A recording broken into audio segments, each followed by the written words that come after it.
The Sheila Zielinski Show, the only show to give you the truth behind the headlines, prophecy, and the deeper things of God. Now, here is your host, Sheila Zielinski. Hello, everyone, and welcome to today's edition of the Sheila Zielinski Show. I broadcast weekdays, that's right, at 6 o'clock p.m. Eastern Time, right here on WINB. And for more ways to listen, hop on over to the Listen page.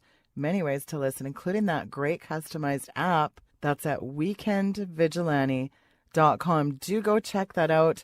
And if you have not bought a copy of Power Prayers, we're getting some amazing testimonies. Do get it. It's a life-changing book. And I would also like to hear your favorite prayer as well. powerprayers.ca, life-changing warfare prayer that works. Hey, and if you have not signed up for my free e-newsletter, the November newsletter is set to go out over the weekend.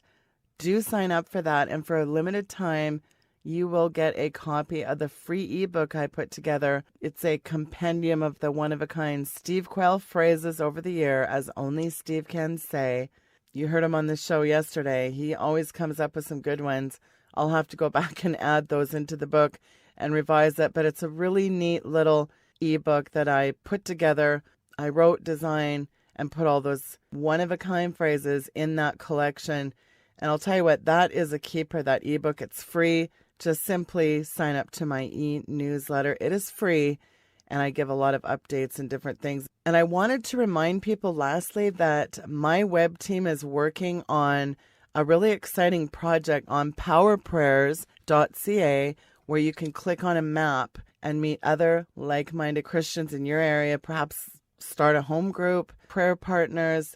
It's exciting, this little it's kind of like I'm taking my Remnant Roundup project I talked about a few years back and morphing it into something that might be a lot easier and streamlined. And so they've got some ideas, and now it's just a matter of putting the coding together to make this happen.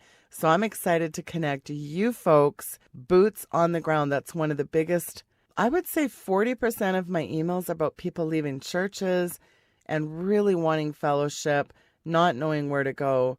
And so this is a great way to connect people that are feeling lonely and isolated. When you are awake and a Christian is really pressing into the things of God, it is very hard to stomach what's going on in the churches today, especially the seeker-friendly, politically correct church that we're in today. It's very hard for people, and that's been a real passion of mine to put that project together.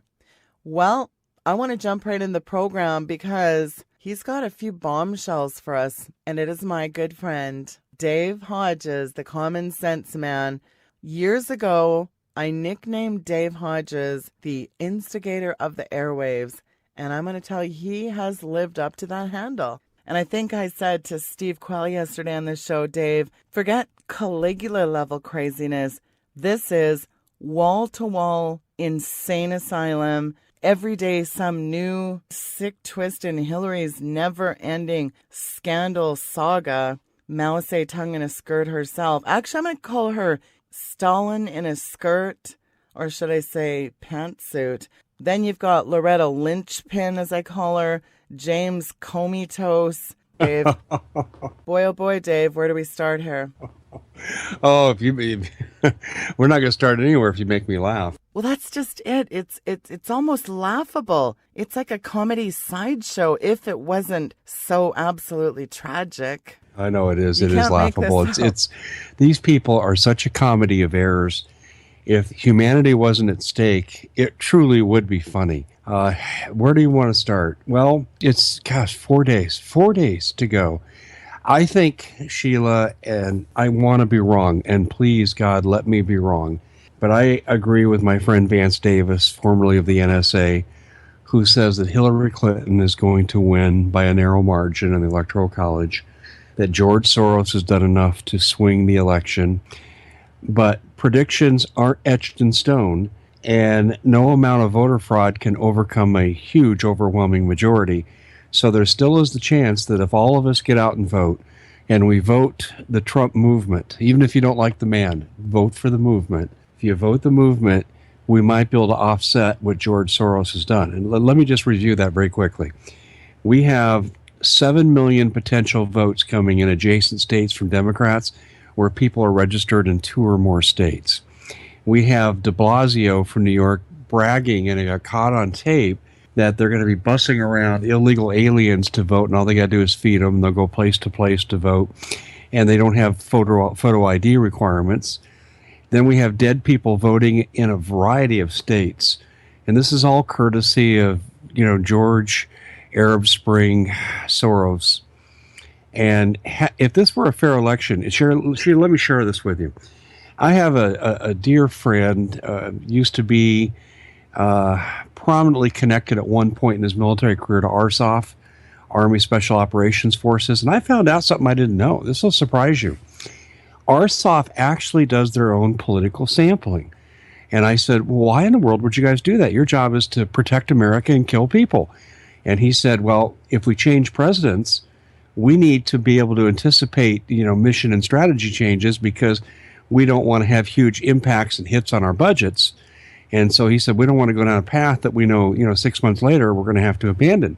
And what he told me is his friends in ARSOF who do this political polling said that Trump, and this was 3 weeks ago, had 65% of the votes. And this was before, Sheila, before the latest WikiLeaks email scandals came out and the FBI reopened the investigation.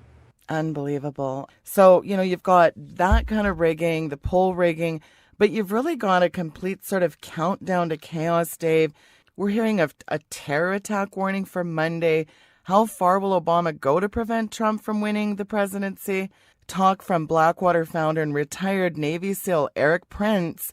He actually told Breitbart News just yesterday that according to one of his well-placed sources in the NYPD, they wanted to do a press conference announcing the warrants and the arrests that they're going to be making in the Anthony Weiner investigation. But they received huge pushback from the Justice Department. Gee, pushback from Linchpin. Big surprise there. And speaking of selling your soul out to Satan, did you see these weird headlines about this very bizarre spirit cooking? Okay, this is going to get really weird, folks, and cover your ears because this story is straight out of the pit of hell. Undoubtedly the most bizarre WikiLeaks revelations to date. The spirit cooking, have you folks heard about this? The Clinton campaign chairman practices bizarre occult rituals. He's linked in with Marina Abramovic. She's this pagan performance artist / Wiccan that's really linked in with a lot of people in Hollywood, including Lady Gaga. Well, apparently, good old John Podesta won't be getting much rest in jail. He was invited to this spirit cooking party, this weird Aleister Crowley-inspired ritual of satanic proportions where these guests, they cook and paint with, now this is nasty, menstrual blood, semen, urine, and breast milk. Oh, good Lord. They deeply cut into the middle finger of their left hand and they chant, eat the pain. I mean, I just can't even go on. How much more can we humanly stomach with all of this? If it's not Ash Carter's Force of the Future, druggies, trannies, and trendies, then you've got bizarre stories coming out about celebrity preacher Clayton Jennings, a weird cornucopia of alcohol, morning after pill, sex. It's just one bizarro world headline after the other, and it's exhausting. And, going back to what you said there, Dave, on the polls, the rigging, the fraud, I was really shocked last night to see even the New York Times, well, I call them New York Slimes, they actually have a headline up where Hillary Clinton is leading slightly in the polls. You know, Steve Quayle had a fantastic idea about bringing the National Guard in, even if it's 2 weeks to count all paper ballots. What do you think of Steve's idea, Dave? I think that's absolutely true. And we could make that happen if we collectively put pressure on our local legislators in each state. And I think Steve is right on the money with that idea. Unfortunately, there's a gap between good ideas that Steve would have and the will of the public to actually take action. People taking action? What a concept, Dave. I want to get your thoughts on, speaking of Steve, not this Steve, but Steve Pieczenik. What do you think of this information coming out about the counter coup? I want to get your thoughts on that. I don't know, something's off in my spirit about all of this. You know, I actually, and I really wasn't even thinking about Steve Pieczenik as much as how some other people have reacted to what he has said. I have no information that would discredit Steve, but I will say this. Once you're CIA, you're always CIA, and I'm sorry, those are the words of my father, who was a senior level naval intelligence officer. I think Steve would have a hard time going against the flow of what the CIA wanted and be doing so in such a public venue like Alex Jones, where he appears quite often. And he's saying there's a coup and a counter coup. Well, we might have different definitions of coup, and that's very possible. But when I think of coup, I think of tanks outside the White House. That's a coup. But the assertion that people are drawing from what Steve said is that the Clintons had the ability to take down the United States and just flat take it over. And that is not true. Not without senior level help in the New World Order. And I'm talking to take down a country like the U.S., the Clintons, the Clinton Foundation, do not have the ability to do that without the help of the Rockefellers, the Rothschilds. They have to be at that level. Even George Soros, as influential as he can be, and even though he's interjected himself in our election in a negative way, he doesn't have the ability to take down the U.S. government. And I don't know, I didn't hear Steve's exact words, but the take of what people are deriving from what he said was that the Clintons have been stopped from taking down America. And I have to say, no one had to stop the Clintons from taking down America. They're not capable of doing that, Sheila. They don't have the power. No, well, of course, George, I'm a god Soros. I mean, I think this guy's as old as the Cubs were on a losing streak. What was he born in 1908? Oh, no, that's David Rockefeller. I don't know what kind of meds these guys take, but they don't die, these people. It's like, must be transhumanism, Dave. But, you know, here's the really frightening thing, though, is I don't think this got much traction. You and I actually talked about this 2.5 years ago. We were talking about pedophilia rings. We were talking about Jeffrey Epstein, of all people, in the Lolita Fun Expressville there, the little playland for sickos, and it didn't get a lot of traction. We talk about Prince Andrew, of course, The Guardian and the BBC reported on that. All those British inbred degenerates, the Queen Beatrix of the Netherlands, the Queen, her sons. We know Prince Philip's favorite quote. If he was to become reincarnated, he'd like to come back as a deadly virus to wipe out the useless eating plebs that we all are. I mean, just really sick people. We talked about how these pedophile rings operate, and we were talking about Slick Billy Clinton himself, who has a penchant for having sex with underage children. I mean, these people are just so evil, but we did an incredible investigative story on that, and it was just crickets chirping. Well, that is absolutely right. In fact, you said the magic words here, sex trafficking. Let's go back in time and let me give some perspective to this. And you and I have touched on this, and we've kind of danced around it, but I'm going to be very direct today. I have a very, very good source that was inside of HSBC Bank. And this man was a senior vice president. His name is John Cruz. He now lives in Colorado. I've been fortunate enough to interview this brave man 3 times on my show and talk to him off air a number of times. And John found evidence of money laundering with joint operations between the drug cartels like the Sinaloas and the Los Zetas and Hezbollah, the Muslim Brotherhood, Hamas, and that cast of characters. They were working in concert. And they were laundering money. And they were laundering money to the Clinton Foundation. Not exclusively, but in part. And what's interesting, Sheila, and I'll bring this full circle here, just bear with me for a second. I've written about this, that James Comey, before he became director of the FBI, was actually on the board of directors of HSBC at the time this money laundering was going on. It was under his purview. Now, I can't tell you that James Comey had paperwork crossing his desk saying this is what the Clintons are into and HSBC is facilitating it. But it was on his watch, and he is criminally liable and civilly liable and responsible for what's happened. Now, here's what this was all about. The Clinton Foundation, and this ties back into Benghazi, the Clinton Foundation and the Clintons were raising money in any means possible. They were doing drug trafficking, gun running, child sex trafficking, and they were taking that money and they were funneling it to Ambassador Chris Stevens, who was working for the CIA, and he was engaged in transferring these funds into hard assets, hard military assets that would be used by Al-Qaeda. Al-Qaeda, the very people we went after for 9/11, and their goal was to take down Gaddafi. And why were they going after Gaddafi? Because he gave them the big middle finger when it came to capitulating the National Bank of Libya and putting it into a central bank status controlled by the Rothschilds out of Basel. So this was what this was all about.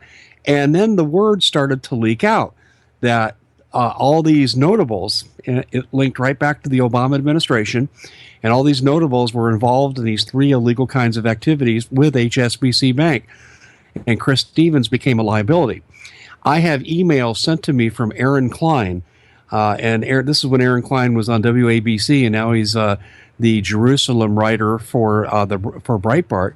And he sent emails out that showed that Hillary Clinton was sending out travel plans for Ambassador Stevens. Number one, that's a felony. He's a senior government official. He's protected, and you can't do that. Secondly, she was sending it out on the private server, so anybody could have hacked into it and seen it. We know now 5 national governments minimum were in her server at one point or another, and she didn't even use a password. So she was setting him up to be murdered. There's no question. She was letting the bad guys know they needed him to go away because the time frame now is just before the 2012 election, and they were locked into a heated battle with Mitt Romney. Mitt Romney at this point was ahead by 1%.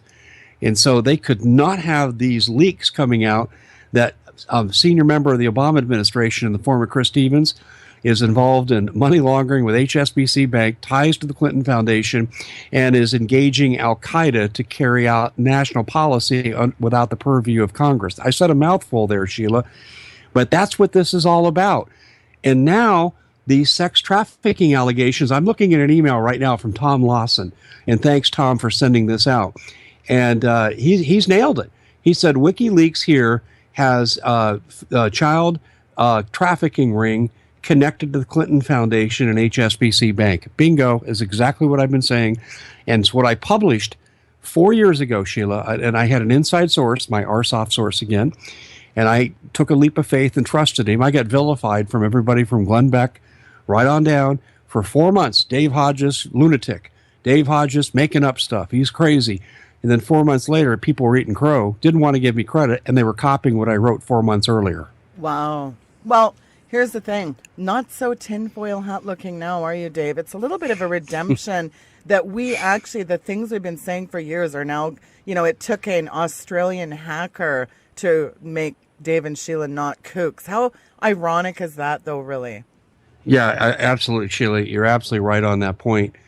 I don't get any joy out of saying I told you so, because my son and people's sons and daughters who are listening to this broadcast now, you have to raise your kids in this poop hole.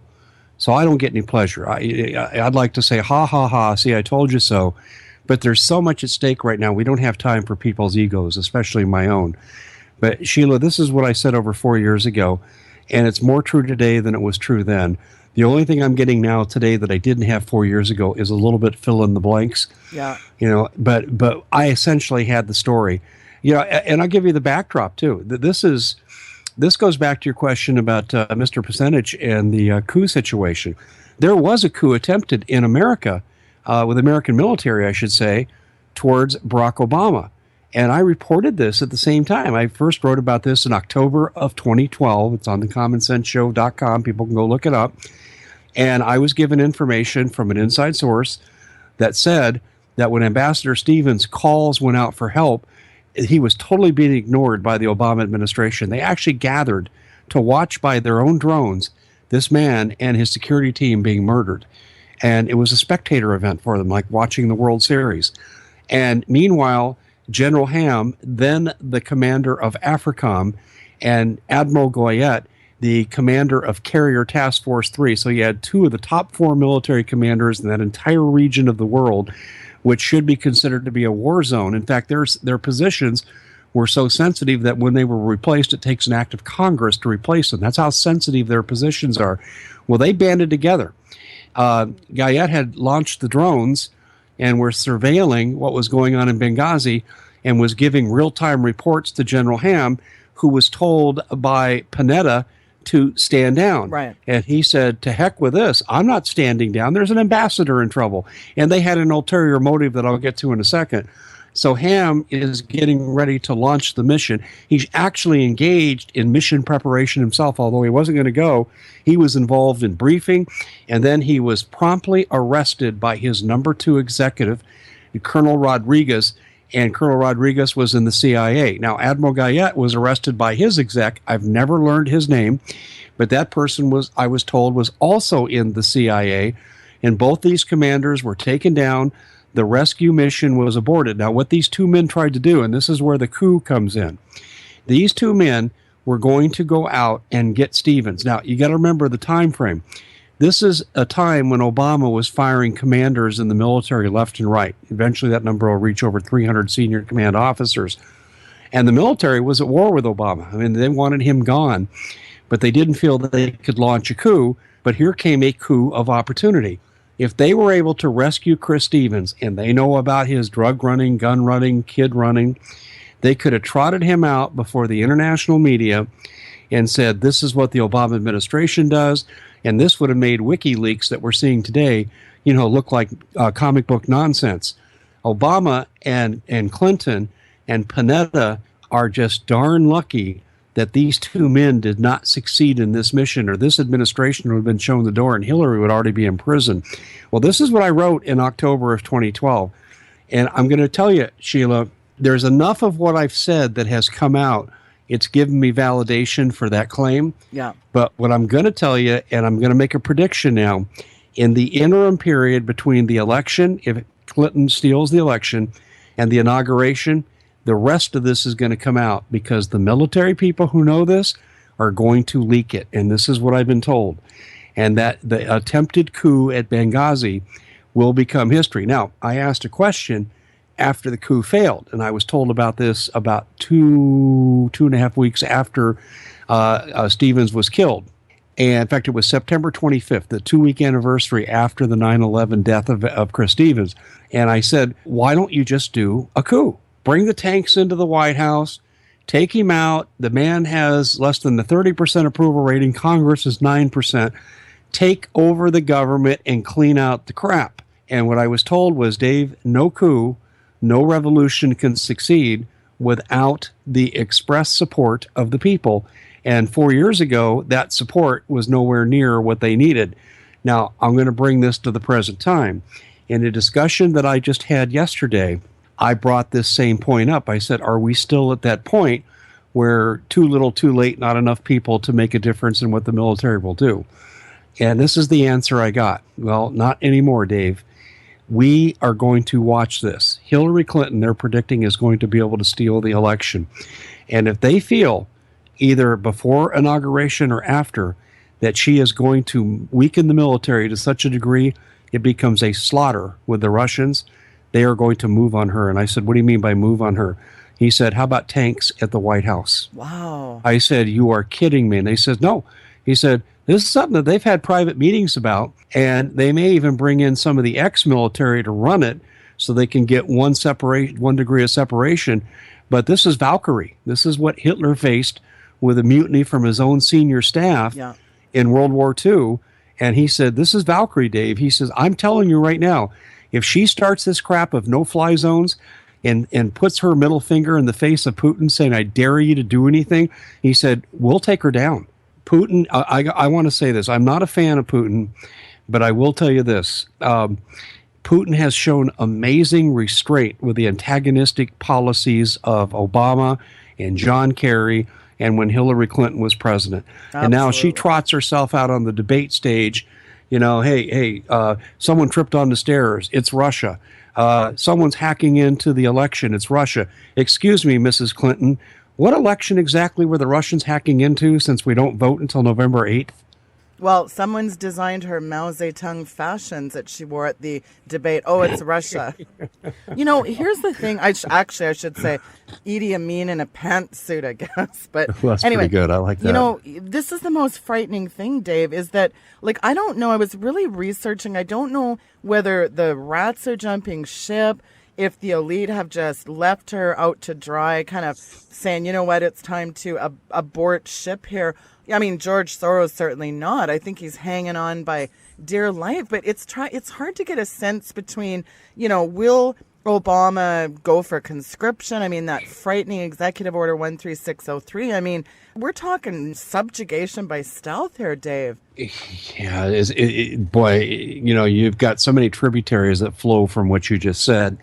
It's hard for me to figure out which one I should jump in on first. Well, 13603 is really interesting because I came out with an article today that said Hillary Clinton is 75 days away from being able to control all your food and all your water. And I was saying 13603 was set the stage for her to deal with any American resistance, which is the control of food and water. It's a Stalinist type of strategy. She is Joseph Stalin in America. That's Hillary Clinton. Joseph Stalin was known for rigging elections, killing political opponents. We know about the Hillary Clinton trail of bodies. Yeah. And Hillary Clinton will do a purge like we have never seen in this country. We have never had a purge like what Hillary Clinton is going to do in this country. And I'm going to make an analogy. For those of you who understand baseball, I think you'll get it. Barack Obama was made to be the president first over Hillary, not because Hillary Clinton was less competent and not ready and he was the guy. No, he was the eighth inning setup guy. His team had the lead. They brought him in as the relief pitcher in the eighth inning to hold the lead and to set the table for the closer. And the closer will close the game out in the bottom of the ninth inning, and their team walks away with victory. Hillary Clinton is the closer. Much of what Barack Obama has done is to set up the closing activities of Hillary Clinton. Everything from FM 39.4, which was internationalizing the FEMA camps and starting to staff them with UN personnel, because American troops may not carry out the dictates that are going to follow, such as mass execution. We're talking about mass arrests of dissidents in America, imposition of horrendous martial law, starting the Third World War, controlling all our resources through 13603. This was all done for Clinton.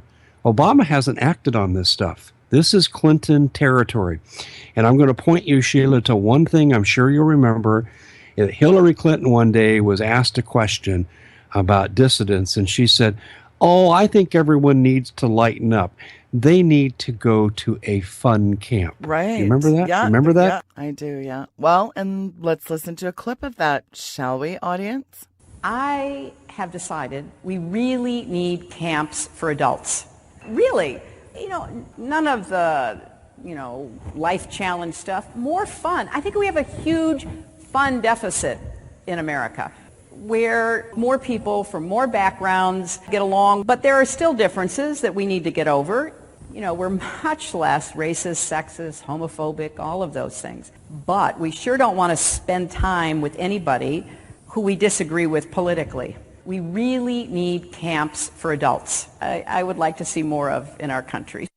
Well, Dave, there you have it. We just have a fun deficit. We need to get along with everybody. Kumbaya. Let's go down the street with Mohammed the neighbor. Forget the mosque. Those are no fun. Let's just all join hands, go down to the fun camps and quit being Islamophobic, homophobic, xenophobic duds, shall we, Dave? Can't we just all be friends, Dave? And I've heard similar rhetoric like that, too, from Obama. He was talking about FEMA camps at one point. I'll tell you what, that guy is a despot, traitor, imposter, isn't he? He is. He's a facilitator. He's a middleman middle management facilitator. Hillary Clinton is being brought in as the closer. Now, but here's the problem, and Sheila, this is something else that I've learned. This will give some credence to what Steve Picenich said to some degree. Now, I don't think there's any evidence of a coup in the traditional sense, but I will tell you, if he wanted to apply the word coup to this, I wouldn't argue with him. What I have learned is there is a stark division within the New World Order. Yeah. And unfortunately, I cannot even name the agency of reference of this. I've been asked to keep this totally off the books. But what I was told, and I believe this is true, that, well, I'm trying to think of the best way to say this without getting myself into trouble with my source. I think, Sheila, that really the important thing to know here is that there is an element within the New World Order that wants the Clintons gone because, and I said this about 6 weeks ago when I was first told this, that every day the Clintons are in the public eye through the political machine, yeah, and the intense scrutiny is upon them. They open up how bad the New World Order is and are stiffening the resistance to this movement. And there are people within what we call the New World Order that want them gone because every day they're out there making jackasses of themselves. They expose the New World Order for what they are. That's about as much as I can say on that without really divulging my source. Well, Dave, here's the thing. When you have mainstream headlines, not Dave and Sheila, mainstream headlines, New York Police Department looking at pedophilia. I mean, this is stuff right out of the National Enquirer that is now front page news. And you and I, we've been talking about this for years. In fact, we broke the story when Clive and Bundy, that whole showdown, of course, we know the acquittal happened. I interviewed Michelle Fiore last week about that. The incredible details around that. You and I, in fact, were the only one that got an interview with Ammon Bundy. We got hit too. Uranium One, the BLM, Harry the treasonous huckster Reid. I mean, we've talked about this stuff, and it's all coming out. It's amazing. Well, I'll give you something that I think is true. And I want to tip my hat to Alex Jones on this. And I think Steve Picenich is probably the source behind this. And I'm just guessing. And if you did do this behind the scenes, I want to congratulate you. What I think has happened, Alex Jones came out. I don't know if you saw an article I wrote where I said Obama and Hillary Clinton are double agents, including the KGB. Oh, wow. And I wrote that 6 weeks ago. Alex Jones yesterday, and I'm coming out with an article that compares what we're saying against each other. Alex came out yesterday with a YouTube video that basically says that she's an agent of the KGB. Well, I'm going to maintain she's a double agent, but Alex's assertion that she's playing for the other side is correct. I had this information and I published it almost 2 months ago. And I'm thinking, where would Alex have gotten this if it wasn't Steve? And it might not have been Steve. I have no information on that at all. But there is someone who had some degree of insider knowledge in the intel community that gave that to Alex. Joe Biggs, being the wonderful reporter he is, and he is a great reporter doing a wonderful job reporting on the criminality in Haiti with regard to the Clinton Foundation stealing $2 billion. But Joe does not have the resources to pull this out. Yeah. This is an intel operation that leaked this. This isn't a reporter operation. And what I'm telling you is that Alex got this from a high-level source. Because Alex is right on the money with what he said. My sense is, when I watch the YouTube video, I'm thinking, Alex knows he has a big story. I don't know if he knows how big this is. I mean, we're getting ready to elect a president, or should I say steal an election on behalf of this candidate, who is tied to the KGB. And here's what makes this believable, Sheila, that this woman, through Uranium One, sold 20% of our uranium supplies to our enemies, the Russians. Wow. And so this canard about the Russians are doing everything, I guess she'd have inside knowledge. I wrote another article about a week ago, and I said Obama, Clinton, and Putin are playing on the same team. I think they're acting out a script. What a bombshell. Yeah, I listen, and is that speculation?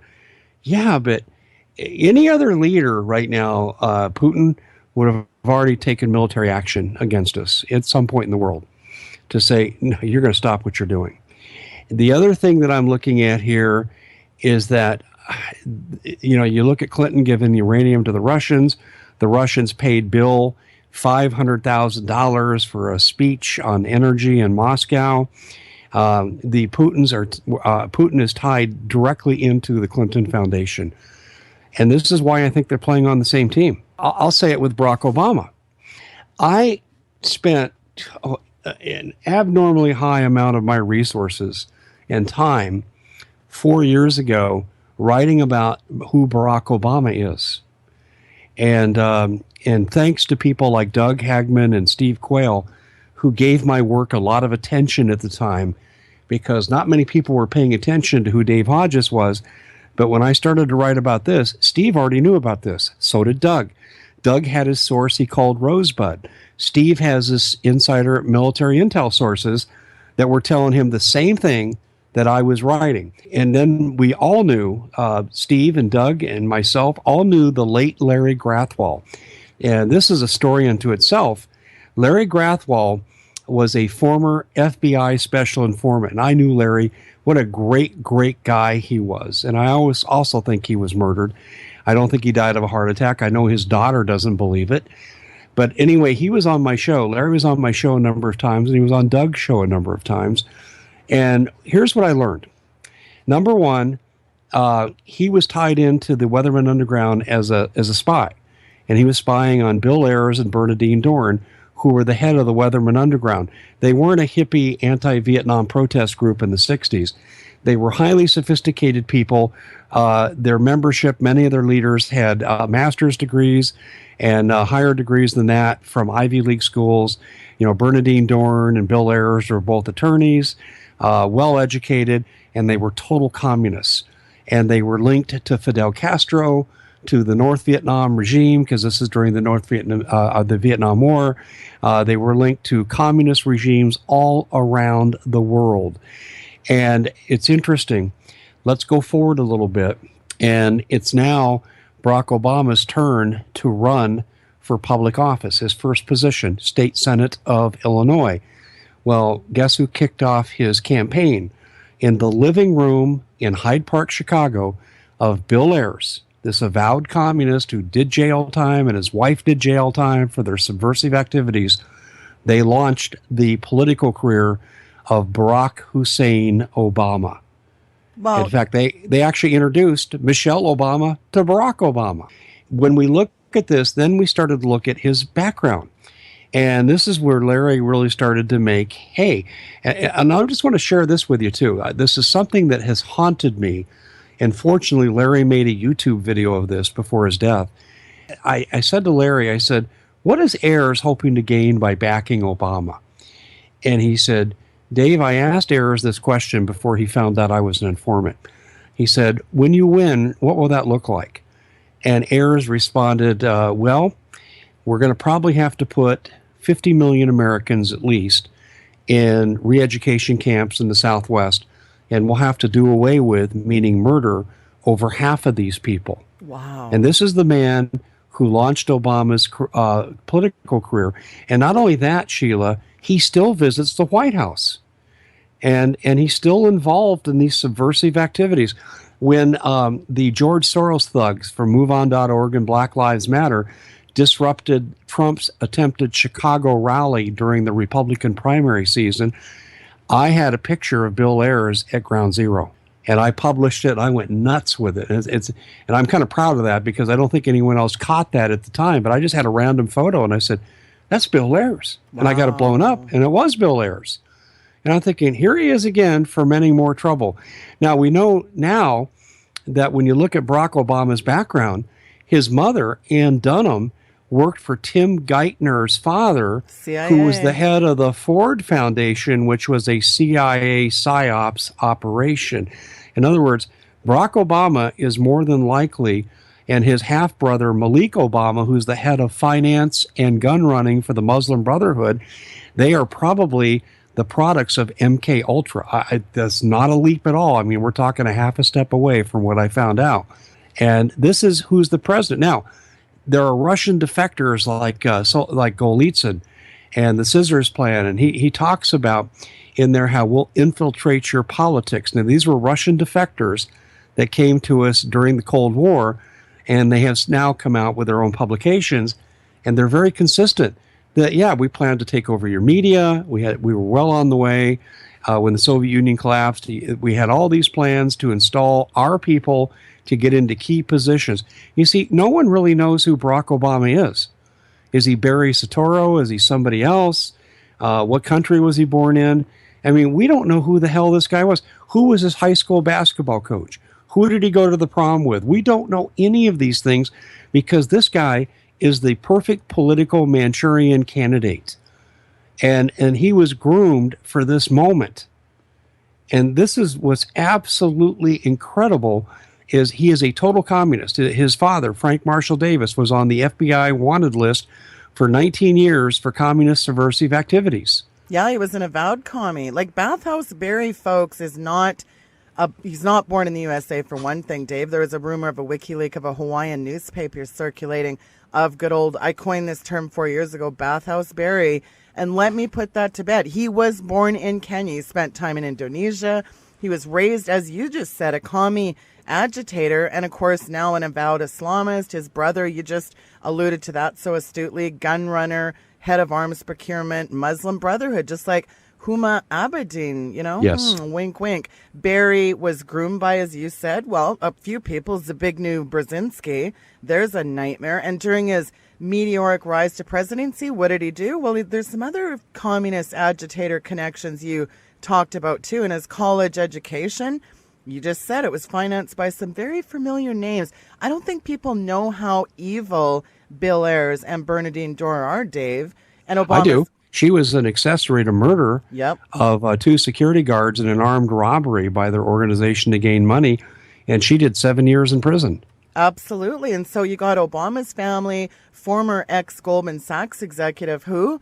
Good old World Bank leader. You just said Timothy Geithner. Look at his father. And as you said, his, shyster mother working for the good old CIA Rockefeller-funded Ford Foundation. Asia, essentially, that's what you have is Geithner's father. Who knows? Wasn't he in charge of, finance or something?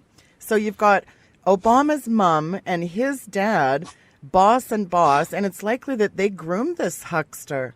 Not likely. It's definite. And Bill Ayers was part of the plot.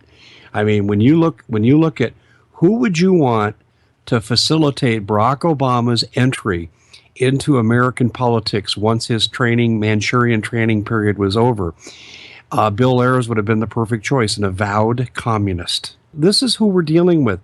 We have been totally overtaken. Sheila, I want to tell the listening audience, when I was a little kid, I think these were in reruns at this time, but the original series called The Outer Limits was on television, and then it went off the air, and you could catch it, in syndication. And that's when I was old enough to see this. And I remember this episode that extraterrestrial aliens, had come to the Earth, and they wanted to take over the U.S. government and other key governments in the world.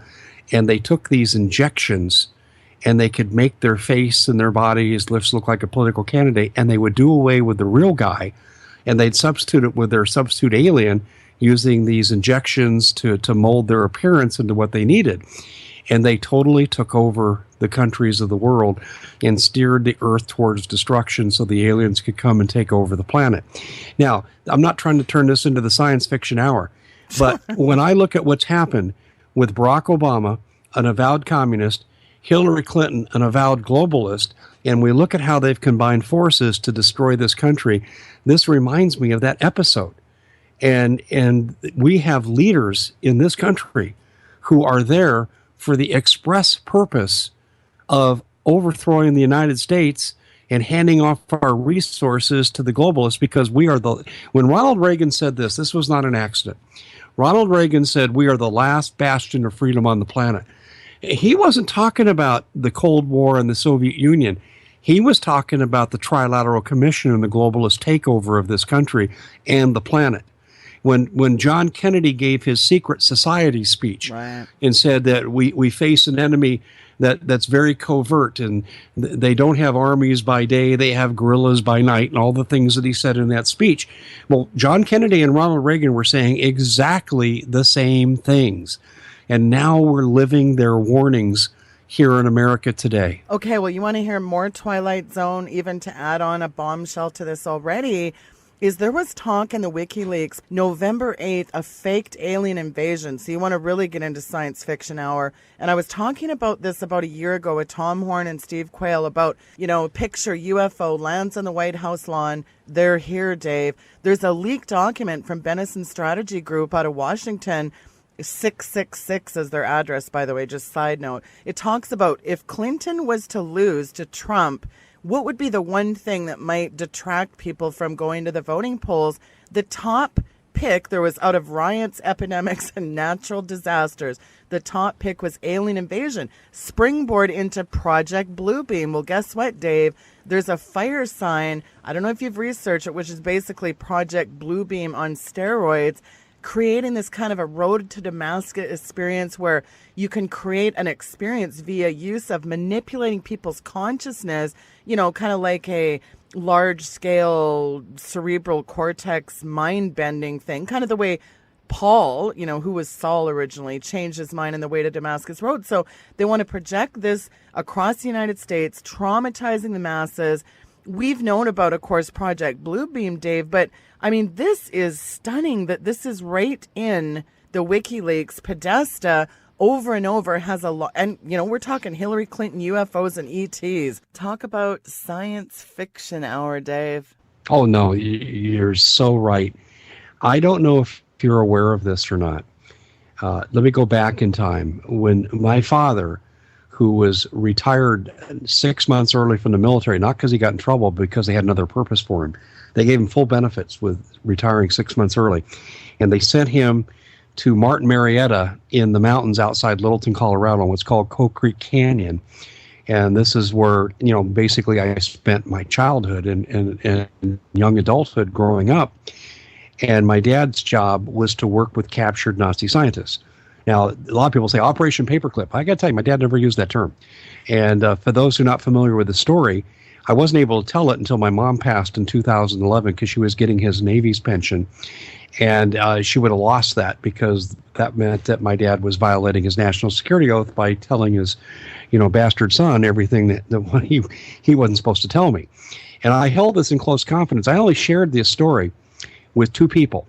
And before my mom's passing in 2011, and that was with Bill Pollock, whose wife Annie was my news director for 6 years. Bill was formerly a contract agent for the CIA, and Bill and I became good friends, and Bill actually worked with my father on killer satellite technology at Sunstrand Electric in Westminster, Colorado, which is a northern suburb of Denver. And then I also shared this with Jim Mars, who wrote a lot about the Nazis. Right. Jim actually flew into Sky Harbor Airport in Phoenix and spent an afternoon with me as we exchanged notes in a very covert manner. And Jim, true to his word, never divulged what I had given him, but I saw evidence of how he took what I gave him and went and researched some of those angles, and he wrote a book later called The Fourth Reich, based on some of what I told him about my father. Now, let me give the chapter and verse of Bluebeam here. My dad told me when I was visiting him when he was terminal in the last 2 years of his life, 1984 and 1985, my father told me that there was Project Bluebeam. And he said, this has been on around since the 1960s. And I said, Dad, how do you know this? And he says, well, we were really heavily classified and compartmentalized when he worked with the Nazis. But he became a project manager and oversaw several of these simultaneous projects regarding the Nazi exchange of information with our scientists that extended well into the 1960s. And he said, and then when he was at Sunstrand with Bill Pollock, they saw evidence of this with regard to some of the technology they were working on. And my dad put together his former experience at Martin Marietta, which is today Lockheed Martin, with his work at Sunstrand Electronics. And he said they were creating a fake alien invasion or a fake religious appearance. Here's the second coming of Jesus, lay down your arms and do what we tell you, kind of thing. He said it could have gone either way, but he thought the alien card was the one they would play. I have written about Project Bluebeam 3 or 4 times in the last 4 years because I have been told by my sources that Project Bluebeam is the ultimate trump card, no pun intended, but it is the last card of resort. If the globalists can't get what they want, well, let me put it this way. The last card of resort is to kill all of us with biological and chemical weapons and thin out the herd, and that's on the books. That comes to me from a FEMA counter-terrorist biochemical weapons expert. But the next step up is Operation Bluebeam. And basically, it's basically to get us as a people to capitulate to the new authority under the premise that we're all going to be attacked and we're all going to die if we don't band together. And if you look at the movie Independence Day that came out about 20 years ago, and they just did a sequel to it this last summer, which I didn't see, but Independence Day was premised on the idea if all the nations of the world band together, we can defeat the big bad aliens. Well, that's globalism. Okay, that's the goal that they want to perpetuate with Operation Bluebeam. I don't see evidence that Bluebeam is on the books right now to be used. If it was, I think I might have heard about it from my sources. But Sheila, I will tell you circumstantially, everything is in order. They can't let Trump, even if Trump's candidacy is not sincere, even if he's not, he's awakened millions, tens of millions of Americans in such a way that there's a populist movement uprising that's going on in this country right now that the globalists cannot control. And I think something like Operation Bluebeam could be an antidote to this rising spirit of populism. So when you talked about the poll that would cause people to go off track and not worry so much about the presidential race, Operation Bluebeam, I think, would be number one on my list. Well, if you have the cabal planning a faked alien invasion where this holographic spacecraft appears in the sky in some kind of false flag style attack, well, that would kind of trump the voting thing, no pun intended. But, you know, rolling out this project, Dave, that is absolutely stunning. They could pull that off. But you know what I'm noticing, Dave? I was at the movie last weekend with my 3 sons, and I was stunned because I occasionally like to go out and enjoy a movie. But, you know, every single thing I see is, I can't even enjoy it because, of course, you know, everything is Hunger Games on steroids. And my kids are like, oh, God, don't go see a movie with Mom. Well, guess what's at the movies? Arrival. And it is an alien invasion. Yes. And you know, I'm seeing that on all these channels. Well, exception of Halloween 2, 3, 4, and Jason and Mike Myers. But this is what I've been seeing. I've occasionally flipped through the channels. I'll look at just, you know, whoever's on. And I'm seeing a theme of all these alien invasion, alien themed shows. What's up with that? Well, I think it's part of the conditioning for Project Bluebeam should they want to roll it out. It's a desensitization move in what we classically call predictive programming. Sheila, let me add to what you're saying here. Good catch here on the Arrival. Now, I don't know what this one's about. I don't know the storyline. But I believe it was 1997, and I'm close on the year. Charlie Sheen starred in a movie by the same name. My wife and I went to see it, and it was called The Arrival. Right. And here's what The Arrival was about.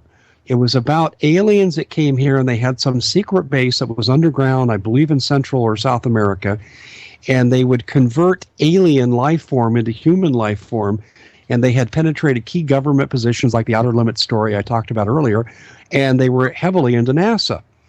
And the story is about how the aliens were causing global warming, and they were going to heat up the planet to a point where basically humans wouldn't survive, like the frog in the boiling pot, and they're dead before they realize what's going on, and the aliens would swoop in and take the Earth for its resources. And that was The Arrival. Now we see a movie related to aliens by the same name. I just don't know if that's the same storyline. Well, whether it is or not, do you find the release date of November 8th that's a little coincidental, Dave? We might get an Arrival, all right. Let's put it this way. The globalists do not lack for intellectual creativity, that's for sure.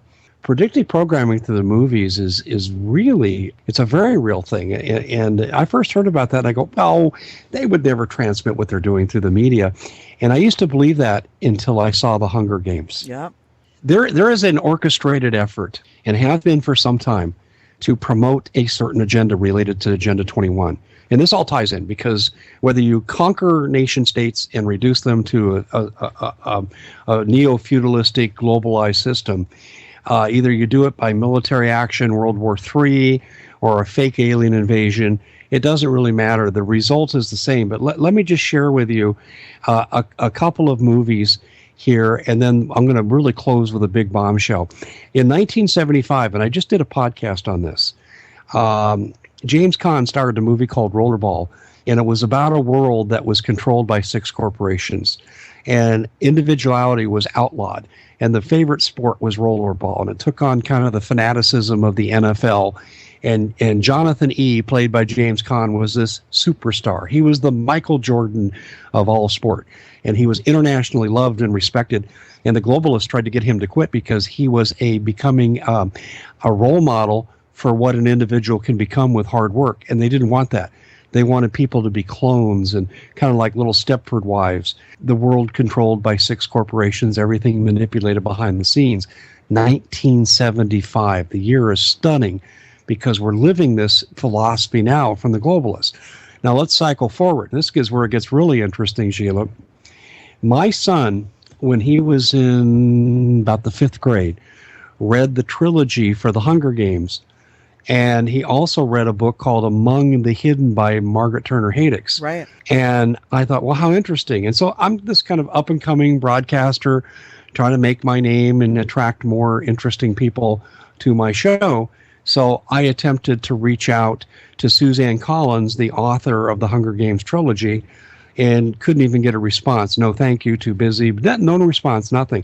But then my feelings weren't hurt because I realized that she didn't do any interviews other than Good Morning America. And I watched the interview, and I looked at her and I thought, did that woman really write this story? She was so disconnected from the politics of the plot line. The first 20 minutes of the original Hunger Games movie is a crash course, a 101 course on Agenda 21 and what it would look like. I mean, the high-speed bullet train, the vast wilderness, people living in squalor, no access to energy. Meanwhile, the elite live in capital city, presumably in Denver, Colorado, with technology beyond people's wildest dreams. It was classic Agenda 21. I was stunned when I read some of my son's book, and then I saw the movie when it came out. Now, leave Suzanne Collins aside from that for a second. Enter Margaret Haydock. She's not a well-known author, and she wrote this book called Among the Hidden, which was about the population police, the calorie police. They controlled how much you could eat, how many kids you could have, and it was a child's novel. It was written for people in my son's age range, and I believe at the time he was 9 or 10. And I thought, okay, well, she'll come on my show. I mean, she'll appreciate. She one time she went to elementary school to present her early works, so I could give her a boost. She'd never respond to me. Pretty interesting. Now, here's what I came to find out. What do Suzanne Collins and Margaret Turner Haydock have in common? Before they wrote their Agenda 21 novels, they had never written anything else but children's fantasy books. Nothing political, and yet these books are treatises on Agenda 21 policy.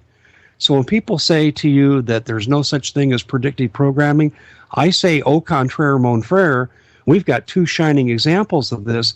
These people were handed their storyline. With the Hunger Games, the message behind the movie was not these terrible death games that 24 young people had to play and they'd fight to a lone survivor. The message of the movie was the total loss of control that people had over their lives, from the energy they could use to the resources they had to the political rights they didn't have. The children could be drafted into these Hunger Games against their will. Food was completely controlled. You couldn't venture into wilderness areas. There were drones that patrolled the wilderness areas to keep humans out. I mean, this was classic Agenda 21 stuff. And yet she didn't understand the politics of what she was writing about. She was handed the storyline, and they used her literary skills to send the message. And the same thing happened with Among the Hidden. Yeah, teaching our children young, too. That's good. Teaching them Brave New World, Agenda 21, subjugation by stealth. Nice, right? Well, Dave, you've got an exciting show coming up this Sunday night. Folks, you're going to want to stay tuned for that. Wow, that's a total hit parade. Doug and Joe Hagman and Steve Quayle. That's going to be a barn burner. You're going to want to tune in for that. I've got that information linked there today. It's soon showtime. We'll see what happens after this weekend. Dave, thank you. It's always a pleasure to have you on the program. Do come back and see us soon. Okay, Sheila.